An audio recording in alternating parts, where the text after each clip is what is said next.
Welcome to the More in Common podcast. We all know how hard it can be to handle conflict and disagreements, especially when it comes to politics.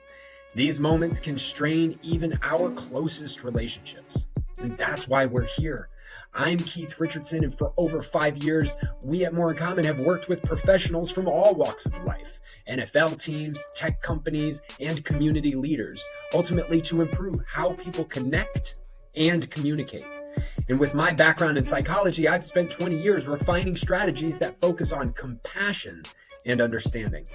And I'm joined by my co-host, Gerren, who joined the team 2 years ago. Gerren is a producer, an entrepreneur, and a creative, and he lives the principles we talk about, bringing real-world experience to every episode. Together, we're here to help you discover how we all have more in common than we might think. Enjoy the show. Welcome back. This is the More in Common podcast, the podcast where conversations spark connections and connections build community. That's right. I'm Gerren Kelsall alongside my man, Keith Richardson. I don't know why I did a wrestling open for you, but whatever. We dive deep into the human experience, challenging assumptions and building understanding. From workplace dynamics to personal growth and everything in between, we bring you real stories and bold ideas that aim to bridge divides and create thriving connections. Because when we embrace our differences, listen, and come together, we'll find that we have more in common. Yes. Feel like an air horn's about to go on. Yeah. Hey, listen. That's why we do it different. It's got to be to spice it up. No one wants to hear the same words over and over again the same exact way. Listen, I'm like a chaos magnet. Every roll of the dice is a little something different. You play the role of Rodney well. Wait a second. I'm not just a Rodney stand-in, bro. Golly. No, you are not. No, you are not. But it's fun. Hey, we got it. We got to address the elephant, right? Like, people are thinking it. Hey, that's true. Is he if you are and he is not.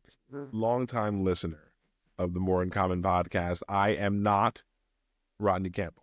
In fact, though, we didn't say this last week, but Rodney will come in as a co-host, guest host, especially when we get guests and other things. He might be taking part in the some show of that came stuff. back from hiatus, but Rodney did not. So that's right. He's gonna be back when he gets back. But right now, we love him. We are gonna do the thing. We know you're listening, Rodney. We love you, bro.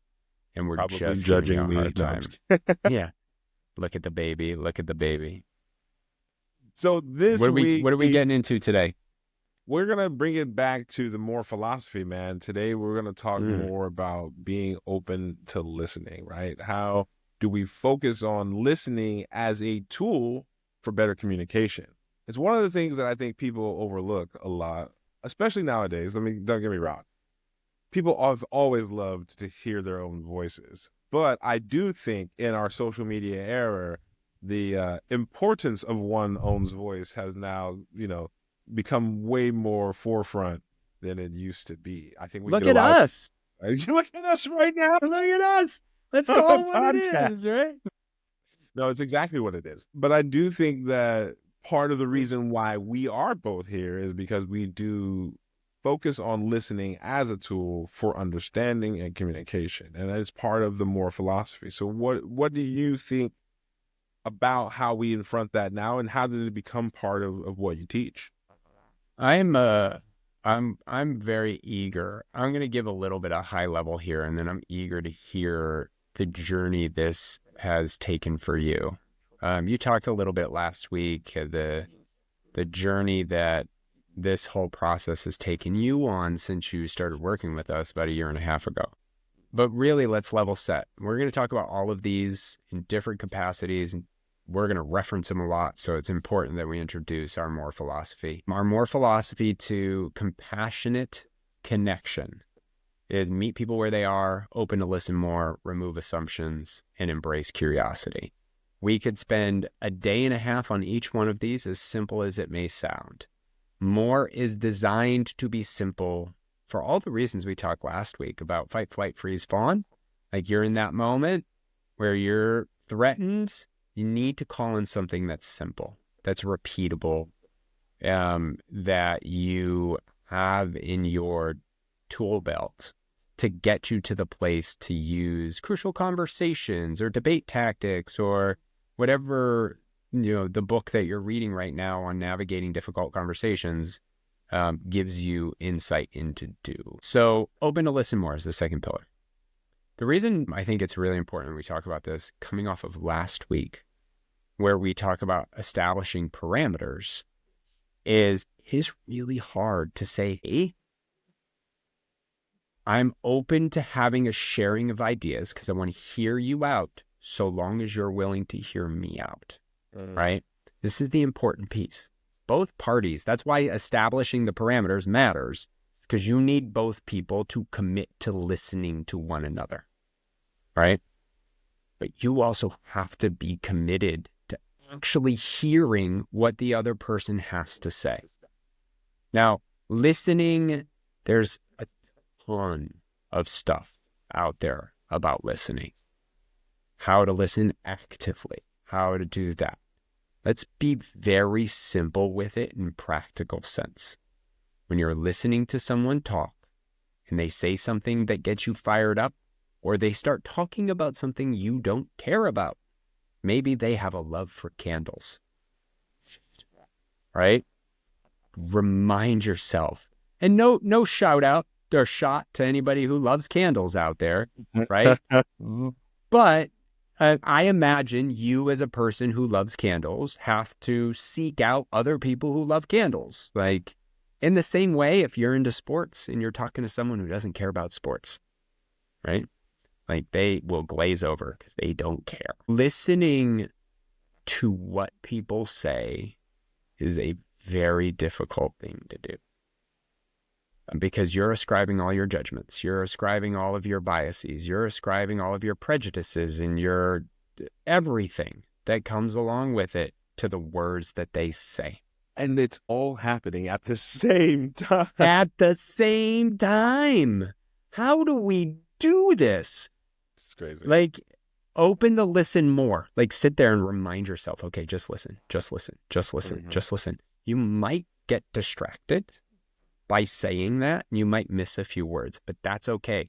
You would be better suited for the purposes of connection and drawing out meaningful conversation to say, just listen, just listen, just listen, versus starting to think about the next thing that you want to say. Because as soon as you start thinking about the next thing you want to say, you're going to rehearse it. You're going to practice it in your head. You're going to miss a whole lot more context than if you just remind yourself to listen. And here's the thing I want to add to this, is very much the nature of actively participating in the other person's words by repeating back to them what you think you heard, by asking questions using their language.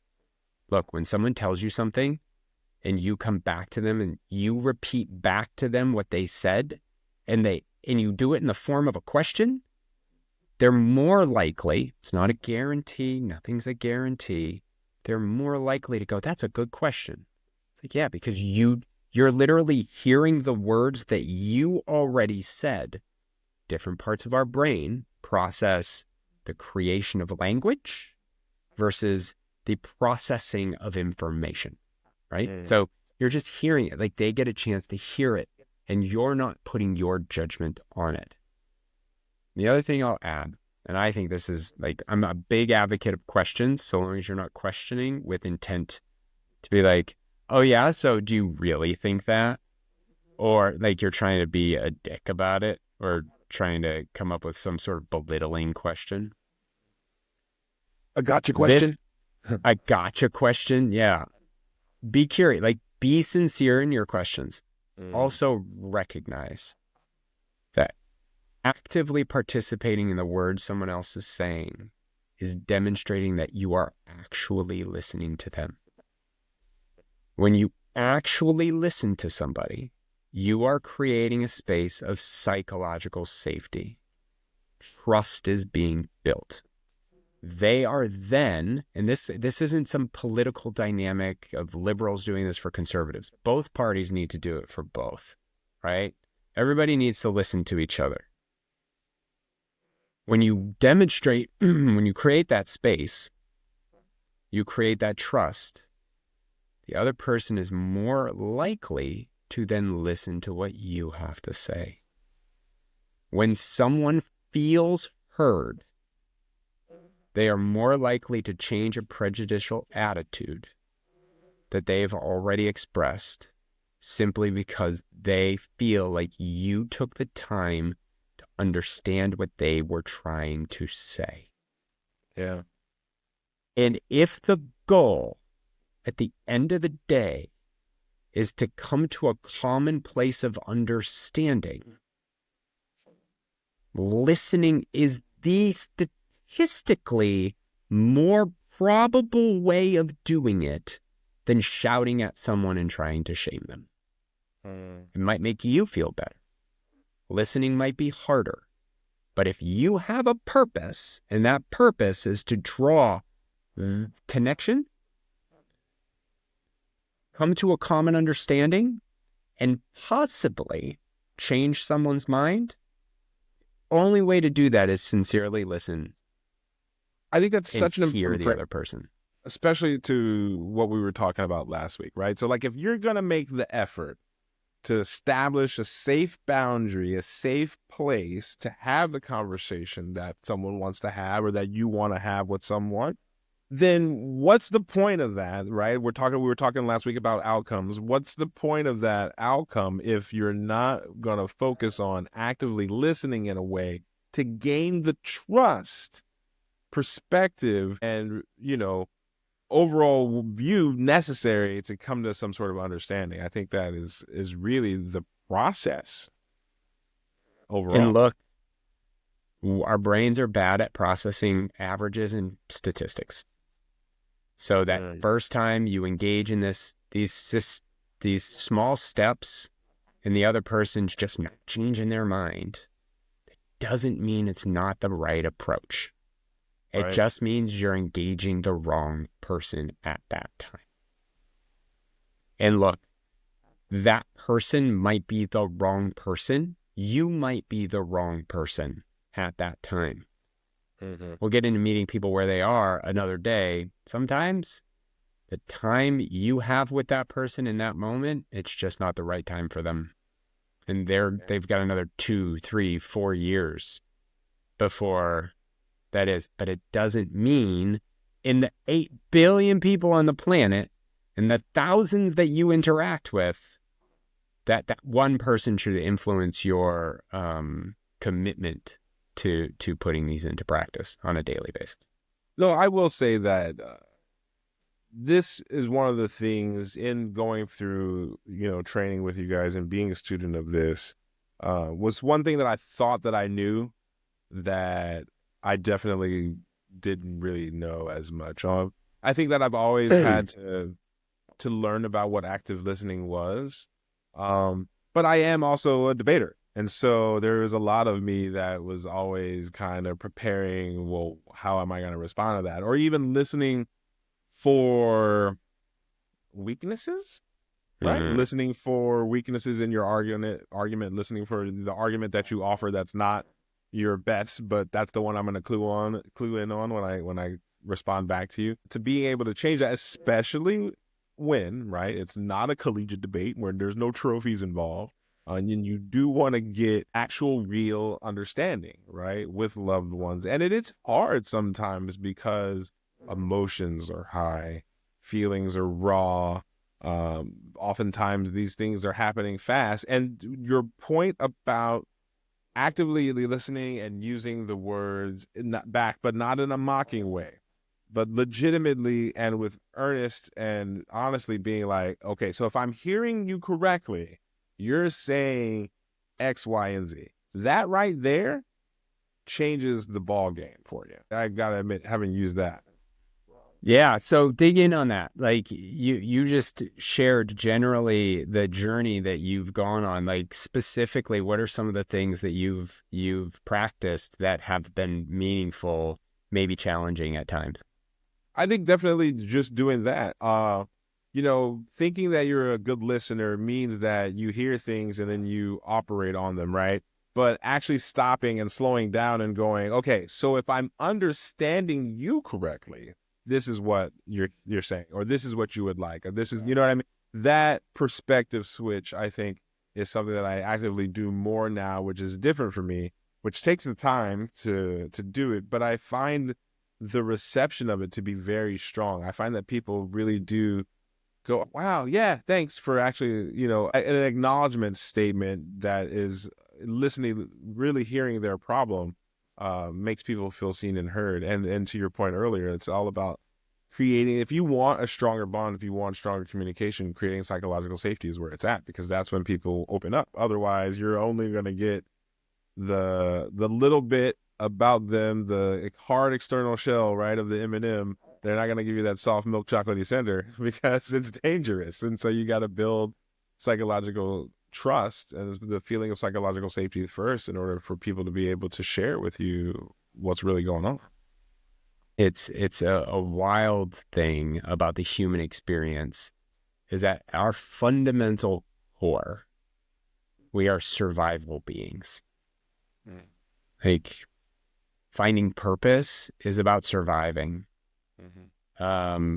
Finding joy is about surviving. Having gratitude is about surviving. Having passion is about surviving. Fear, anger, and worry aren't the only things that contribute to surviving. But if we're in a fear or anger state, right, the other person is equally trying to survive. So if you're triggering that state and are in it yourself, you will literally, it's like, it would be like two people with a sword, obviously to fight to the death. Like you are literally out there and the other person is going to die. Like you aren't trying to accomplish a common ground in that respect. You're literally just trying to win. Well, when words are the weapon, right? They need to be wielded correctly because the other person is not dying. So you can empower them to stand more firmly in their position, or you can take a different path. And it is wildly difficult because we have to manage our own emotions. I'll give you another one. Unsolicited advice. Stop it. Right? This is one of the most culturally common circumstances. Let me tell you what I think. Right? We feel better, but we're not helping the other person as much as we think we are. Maybe you get that one time you gave the best advice, that person took it and they came back to you and they're like, oh, that's the best, right? Now, we're not talking about teachers. We're talking about just regular circumstance. Unsolicited advice is a great way to not feel heard, because if you're telling someone about how you have a hangnail and they go, well, look, you know, I went to the doctor and they cut my toe off. Like, you aren't listening to me. Yeah. Right? You are literally not hearing what I'm saying. If you're talking about cutting toe off for a hangnail, like, would you got your toe cut off because you got a hangnail? Like, what are we talking about? Are we having the same conversation? Right? And that listening, that unsolicited advice is a great way to destroy listening. Now, we default to it. It's super easy to do. We're all used to it. It's muscle memory at this point. I challenge you very much to ask the other person a question. Hey, what do you need right now? Do you need advice? Or do you just need me to listen? Or do you need a research? Like, what do you need? Sometimes people will get unsolicited advice and be like, I'm so thankful you gave that to me. Absolutely. You will help someone more by asking them a question to think about their problem in a different way. And you will be more valuable to that relationship versus just coming out with, hey, this is what I would do. It's another thing. It's like, this is how I would do it. The other person's a different person. They might not have the same skills that you have, right? So just try to manage that space and time and manage those cues, because, you know, it's really important. I'm going to give you some unsolicited advice. I'm going to say we put in a break right here and we come back after these messages. I hate it. Yeah. I hate it. This is awful. This is the more Uncommon Podcast. I'm Guaranteed. That's Keith. We'll be right back. Hey all, I'm going to take this quick break to tell you about something else that I'm a part of. I sit on the board of a foundation called the Be Brave Foundation. We are an organization that helps families who have children with 100% incurable terminal neurological disorders. They require a lot of assistance, and primarily they require help making sure that they have time with each other. And that's what we do. We help them navigate the healthcare system. We help them acquire things like ramps, wheelchairs, and other things that just make the quality of life and time together more enjoyable because they only have so much of it. Go check out BeBraveFoundation.org if you're looking for an organization to contribute to this year. It is an absolutely amazing organization for your money to go a long way helping these families who definitely want to spend more time together while they have it. We are back. This is the More Uncommon Podcast. I'm Gerren Taylor. That is Keith Richardson. Hey. What's up? I feel like We're I should talking have about an air active horn. listening and being good listeners. I love that. The rap horn? Yeah, We need more I'm rap sure horn. a lot of people would love it in their ear holes. Right in your headphones, right in your ear hole. We're talking about being an active listener and how that works, but we've also been indexing a lot in this past half hour about, workplace and in general. But I wanted to dial in a little bit because I think this one is particularly hard, I think, at home for people who spend a lot of time together. Not that you don't, love your wife or you're not passionately engaged with your partner or whomever that you're with, but life is happening and sometimes you're on your social media or you're playing your game or you're distracted by this thing and that thing and they want your attention and you have to balance these things. How do you find navigating, maintaining that skill at home? It's difficult. There are a few challenges. One is that we all listen differently, right? We subscribe to the echo listening model out of the University of Mississippi that quantifies 41 different listening profiles, right? So we all have a different profile. So it's just difficult. I happen to know my wife's, so it makes it easier. But where you don't have that, it's just understanding that we all listen differently. And just because someone doesn't seem to be listening like you are, doesn't mean they're not listening. But what that also means is take an active participation. Don't yell at somebody, hey, but hey, are you listening to me right now? Because you're not giving me what I need. We need to be honest. It's elephant in the room recognition. Hey, are you listening? Kid, are you listening to me? When it comes to relationships, there's an entanglement issue as well, right? It becomes hard to listen. I had this situation recently where we're navigating some health things with my daughter, and I take a very different approach emotionally and mentally towards managing this. And she's in a different place, and a place I'm not actually used to her being. She's far more pragmatic. She doesn't get worried about big things. There's a lot of that. And it's been hard.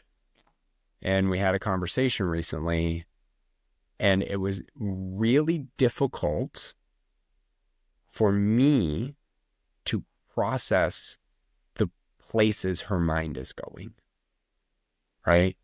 Because my first, I literally, because of the entanglement that we have with our loved ones, and what that means is you are me and I am you. Thus, when you're reacting or responding in a way that is not how I need you to react and respond, that tension we feel, you aren't acting in the way I need you to act because I'm working towards doing it a different way. And wildly difficult to just sit there and allow it to be. And I will tell you, something happened in this conversation that I expect to happen. But the fact that it did just made me happy. So I did not give her advice.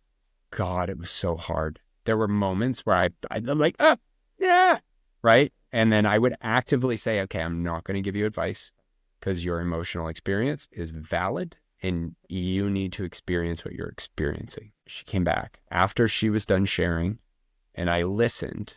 And this goes back to my Colin Kaepernick story with Rodney. When in those situations, she came back and said, how are you processing it? Like, what are you doing? Now, two things are going to be true.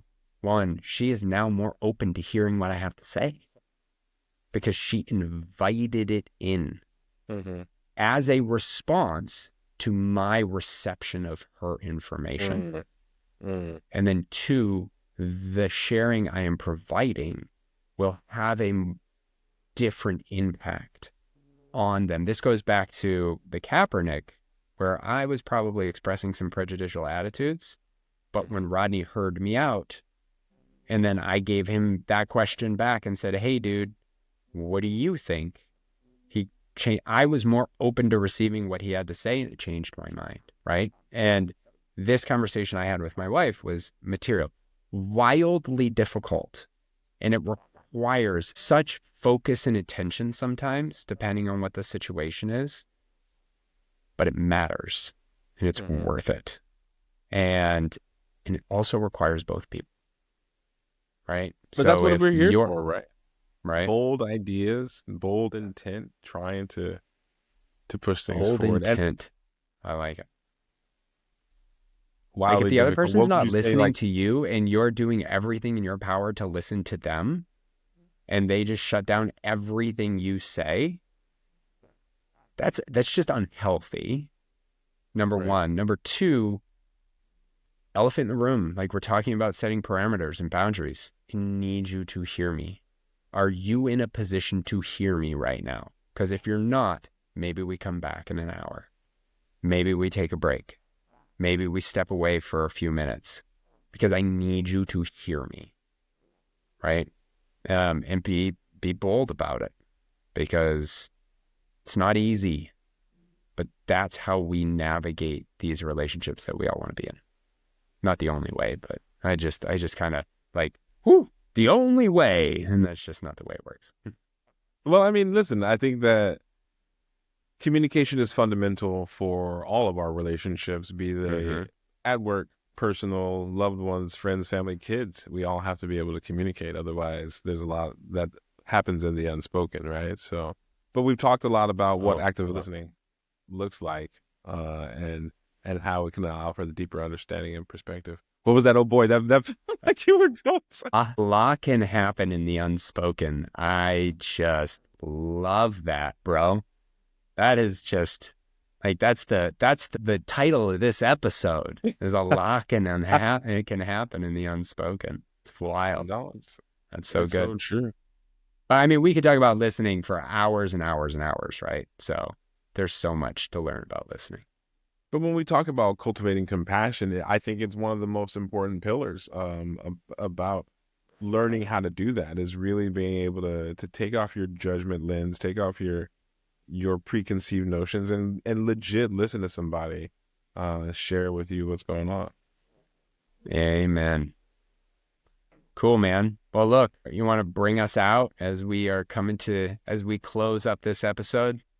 That's right. That's what we'll do it. We want to thank everybody for joining us once again on the More in Common podcast. I'm guaranteed that, ladies and gentlemen, is Keith Richardson. It is always a pleasure. We are so happy to have you here. You can always find us online at moreincommonent.com. Please do drop us a line. Let us know what you think. Let us know what you want to hear.